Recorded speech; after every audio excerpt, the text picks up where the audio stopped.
हर रात अपने साथ एक राज लाती है। हर सन्नाटा किसी डर की आहट बन जाता है। और जब वो आहट दस्तक देती है तो समझ लो ये कोई आम दस्तक नहीं होती। ये होती है डरावनी दस्तक। जहां कहानियां नहीं, खौफ बोला करता है। तो दरवाजे बंद कर लो, क्योंकि अब शुरू होने जा रही है एक ऐसी दास्तान जो शायद तुम्हें सोने नहीं देगी।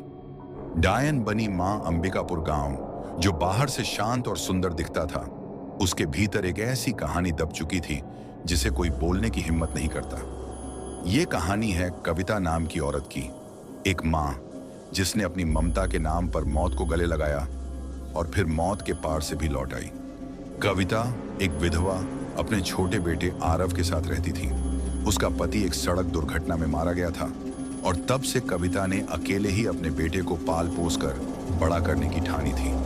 गांव के लोग कहते थे कि उसकी नानी एक तांत्रिक थी और शायद कुछ विद्या कविता को भी विरासत में मिली थी। लेकिन वो अब सब छोड़ चुकी थी। उसके लिए अब बस उसका बेटा ही सब कुछ था।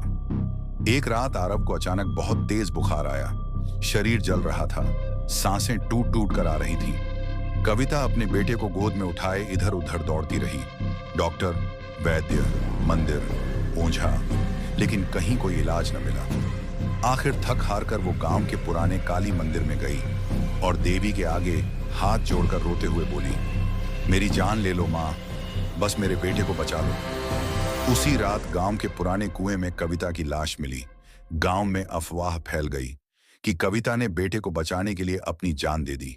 मगर कहानी यहीं खत्म नहीं हुई। उस रात के बाद आरव ने कहना शुरू किया कि मां आती है, मुझे थपकी देती है और लोरी सुनाती है। लोगों ने समझा कि यह बस उसके अकेलेपन का असर है, लेकिन जल्द ही सबने महसूस किया कि कुछ बहुत गड़बड़ है। आरव के कमरे की खिड़की हर रात खुल जाती थी। मिट्टी के पैरों के निशान दीवार पर ऊपर चढ़ते हुए मिलते थे। कभी कभी घर के अंदर से धीमे लोरी गाने की आवाजें आती थीं। फिर एक रात गांव के एक बुजुर्ग ने देखा, एक औरत आरव की खिड़की के बाहर हवा में झूल रही थी। उसके लंबे बाल बिखरे हुए थे, आंखें खून जैसी लाल और उसके पैर उल्टे थे। गांव वालों ने तांत्रिक को बुलाया। जब पूजा हुई तब सच्चाई सामने आई। कविता ने मरते वक्त अपनी आत्मा को बेटे की रक्षा के लिए बांध दिया था। वो मरने के बाद भी अपने बेटे के पास रहना चाहती थी, लेकिन आत्मा को बांधना किसी साधारण इंसान का काम नहीं होता।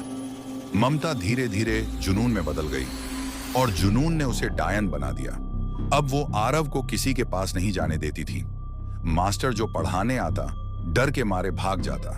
एक नौकर जो घर में आया वो कुछ ही दिनों में बीमार होकर गांव छोड़ गया। सबसे डरावनी बात तब हुई जब आरव को रातों में नींद में चलने की आदत हो गई।